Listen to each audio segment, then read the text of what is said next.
সৌভ্রাতৃত্বের পরম পবিত্র উৎসব ভাইফোঁটা। উৎসবের প্রস্তুতিতে বাঙালি কোনো অংশে পিছিয়ে নেই।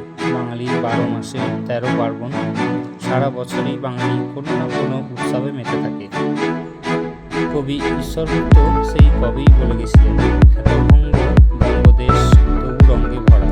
কবির কথাগুলি শুধুমাত্র আজ সাহিত্যের অঙ্গনেই সীমাবদ্ধ নেই, বাঙালির মন ও মানসিকতায় শব্দটি যেন নদীর ধারার মতো বয়ে চলেছে।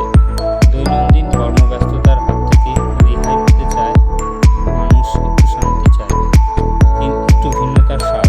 আর তাই উৎসবের দিনগুলোতে মানুষ সব কিছু ভুলে উৎসবের আনন্দে সামিল হয়।